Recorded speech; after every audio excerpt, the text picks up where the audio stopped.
Hello, this is a demonstration of the Onefinity position logger that I am currently working on, and thought I would show a demo of tracing a physical template from the machine using the software. I've had a few questions on this, would hopefully clear it up.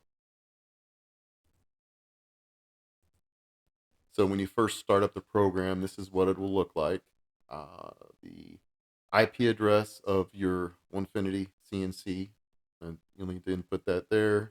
You have an option for selecting inches or millimeters, depending on what your preference is. You'll want to create a file name for your CSV file. What this program will do is we'll take the plots from the machine that you log, and we'll create a CSV file. And then after the CSV file is complete, what you'll do is you'll export it to a DXF, which then you can import to your CAD software. So what we'll do here, let's do demo, and we're going to select the folder that it's going to be saved in, and then we will call the DXF output file demo as well, and we'll select the folder that it's going to be saved to. Okay, now at this point, there's hotkey options that are built in. I prefer to use Alt-Z, use my left hand. And then there's a new feature that I'm about to demonstrate, the steering with the mouse and webcam. You can also use the jog controls. This was taken from, it's similar to what is on the web interface for the Onefinity CNC. This is the step increment, depending on what your units that you use. So currently this would be 1 inch. You can adjust this to however you want, and then same thing for the movement and the z-axis. The position log section of the software is right here. As you can see, as you make changes, you'll see the changes that are made. When you start logging, you can either use the log position.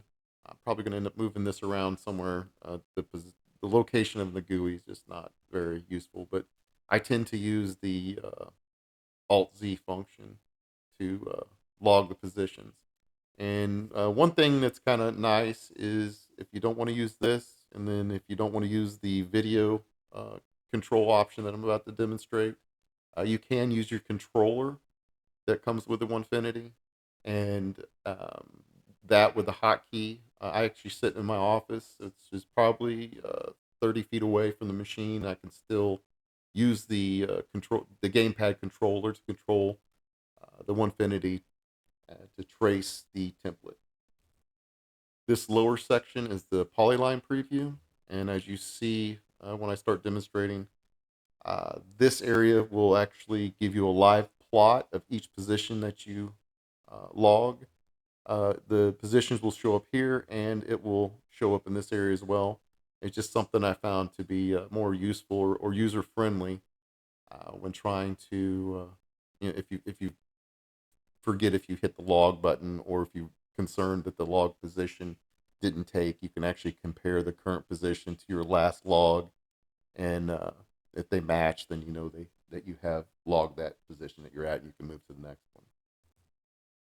And then also in the polyline preview area, there's a zoom in and out. You can use the scroll wheel on the mouse to zoom in and out as well. There's a fit all function, so as you see, sometimes the polylines will be off in space somewhere. If you hit fit all, it will actually bring it into view.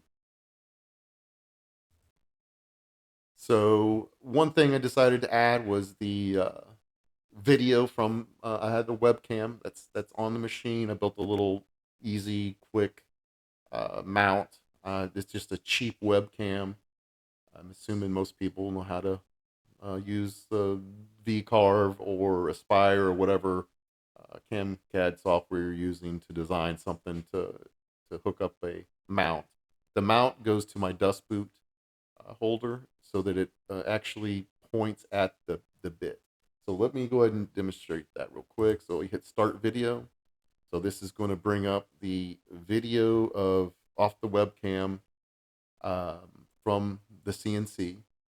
And there's a few features here that I'll cover next. Okay, first thing in the user interface section is you have this click to move function now. What I've done is you can actually control your CNC by clicking in the video, and basically it's based off the offset from your cursor.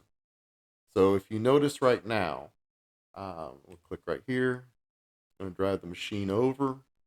There's a gap, and I messed with trying to align it with the mount, and finally I decided what I would do to fix this issue so that the crosshairs are actually on the tip of the bit to get the most accurate template tracing is I added this function for adjusting crosshairs. So if you select this box up here, this will show you that you're in the crosshair edit mode. And then now what we can do, this is 0, 0 offset. So I can drive this cursor with these arrow keys right here. So we'll go up, and you have a step increment. I usually just leave it at 1. Drive it over. And then over here in the corner, you'll notice the FPS. I'm not sure if it's my network or if it's just the way that the API grabs the web data. The frame rate's horrible. That's something that I will eventually, hopefully, figure out and upgrade and fix. So basically, I've moved the crosshair onto the point of the bit. Instead of trying to adjust my camera, I adjust the crosshair. So then as soon as you have it adjusted, take that off. Now the cursor has gone red. You know you're in the actual mode. So now how you calibrate this is there's a write up here about it. So you can basically use a 1 inch mark on your machine or a piece of paper. And then if you want to record the pixels, the only problem is if you notice that the camera is not dead top center, it's at an angle. So you have it's going off into infinity. So the space between here, pixel wise, is more than the space back here. In reality, it's not, but it is in the camera. I haven't really figured out how to offset that or correct this. I'm not sure that I even really need to, because basically, the closer you are to the crosshair center line, the more accurate it is. So if I go here and I want to grab this point on this template, see how it overshoots? What I found on my machine with my webcam, it's about 128 pixels, and then I'll typically drop this down to about 60. And then it will overshoot, but the closer I am to that crosshair, it hits. So I'll start here at this point. I've got Alt Z. I could hit log position. So you'll see that the grid populates, and then you see the first point that's logged. Here's your XY, and then the Z I'm not really messing with right now. You could do 3D. I'm just not sure if there's enough interest. And again, that would be a lot more involved to do that with meshes for when it comes to dealing with 3D objects. But if there is enough interest and maybe something to motivate me, I might do it. But currently, this is more for 2-dimensional. So let's go back to this. We've got the first point that's been logged. So all we have to do now is I'm going to follow along here. If you notice on my template that I have, I've kind of marked points of like key points that I can correct later on in the software. In your CAD CAM software, you can smooth out these points. But basically, Alt Z. I'll move over here to this point. I'll make sure that I get it on there. Again, if you notice that the closer I am to the center point, the more accurate that is. So another Alt Z. And if you notice, I'm like, I can't really see anything. What's happening? If you hit Fit All, it's going to zoom in. And extremely large dots, which I probably will adjust this eventually, but you can just scroll out on the mouse wheel, and then you can tell that this is where my position offset 0 is, 0, 0 for X and Y. And then this is how far off it's setting from that point. But normally I'll go fit all. I'll scroll out a little bit, and then let's go ahead and proceed with the next few points. And then I'll see. Make sure you get up on that line. Alt Z. And then I noticed like this is probably a point here that I'd want to get in the middle. And again, this is as accurate as you want it to be. And if you notice that it shot off the screen here, so all you have to do is hit fit all. It brings them all in. You can scroll further out if you want to do that. Just leave it at that point. So if we want to go up here, I can go to this point. All right, we are going to adjust to this point here. Here.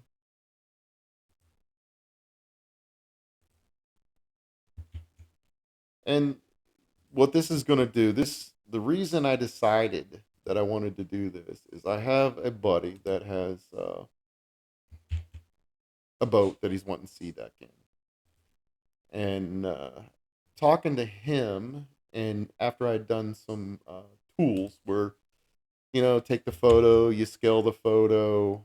I don't know if you've ever done that. You'll know that the larger that the item is, the more error that happens in grabbing the size. So I knew that when he mails me this template, uh, basically a paper template that he's going to draw on the like the floor of his boat, so that it fits the exact contours, curves of the hatches, etc.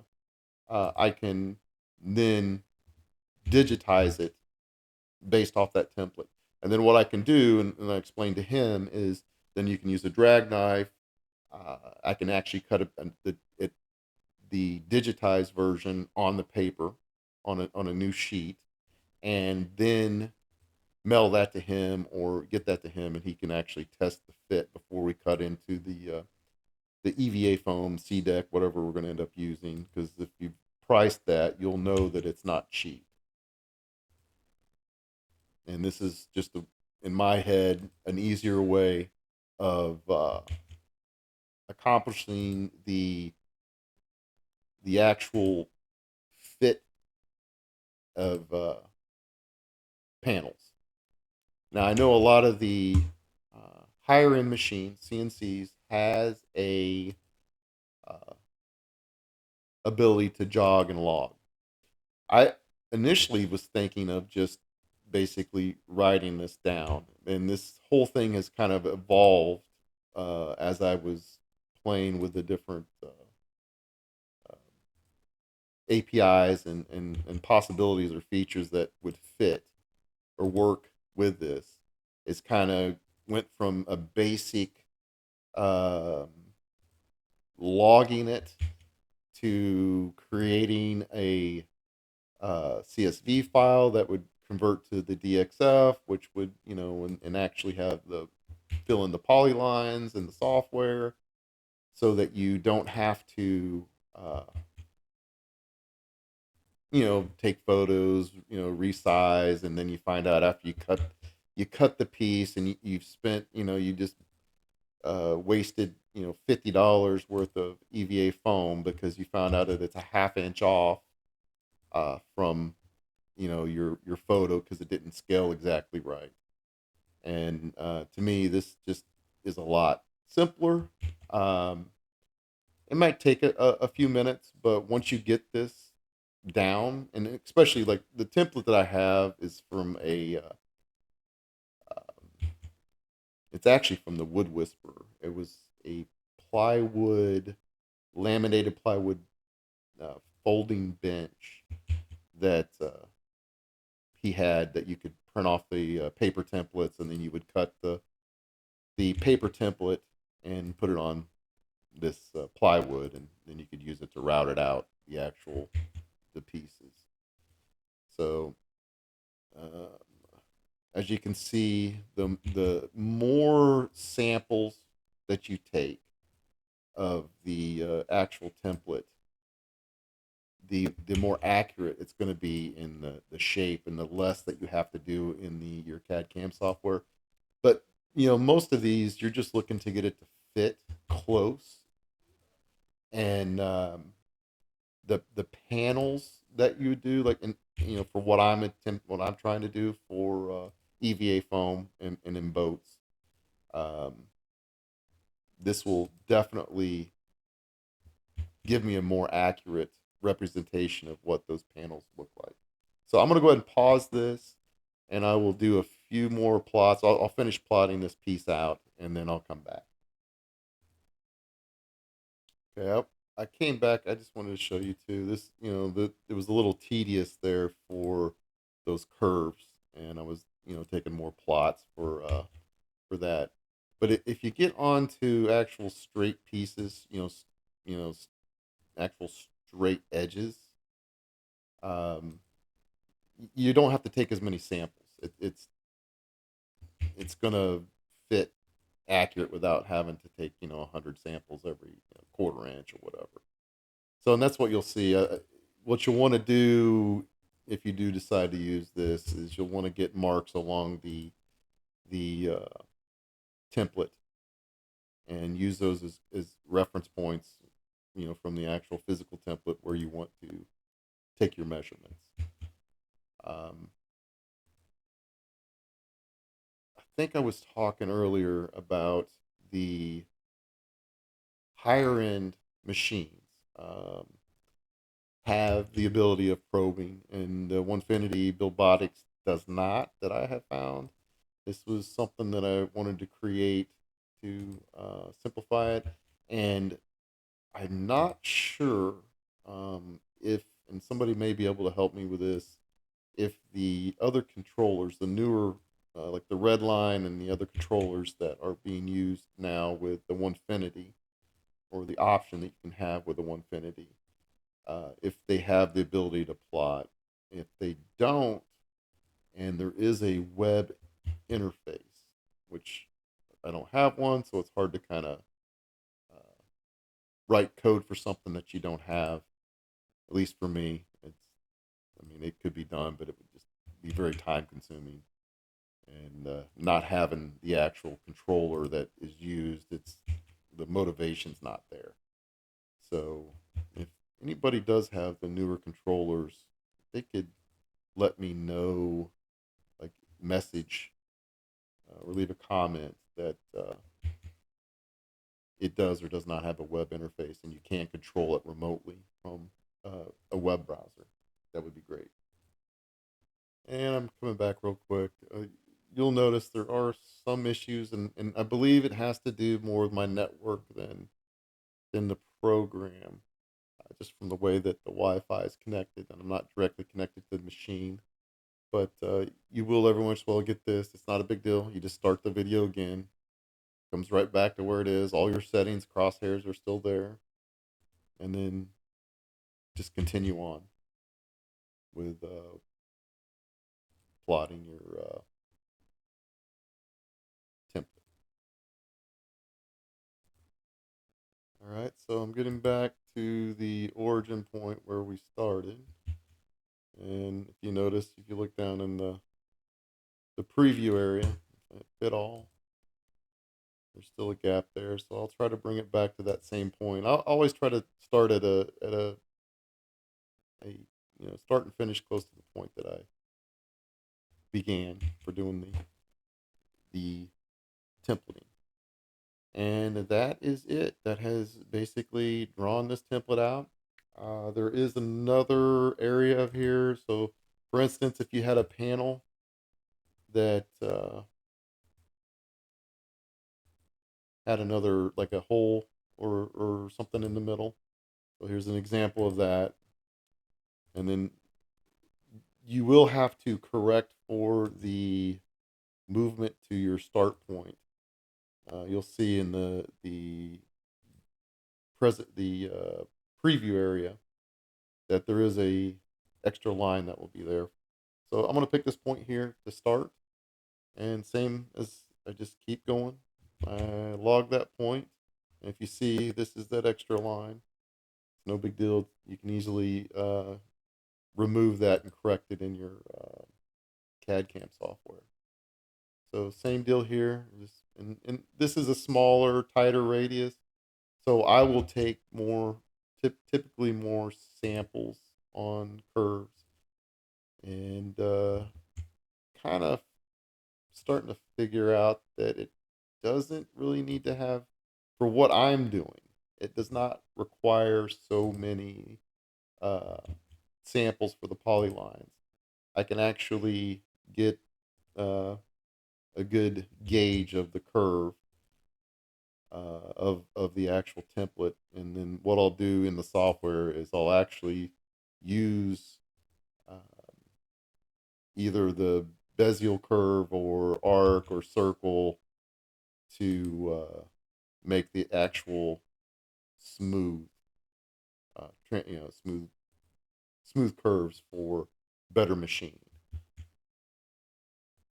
Which I'm sure most, if you're watching this, you've probably used enough of the software that you know what I'm talking about when it comes to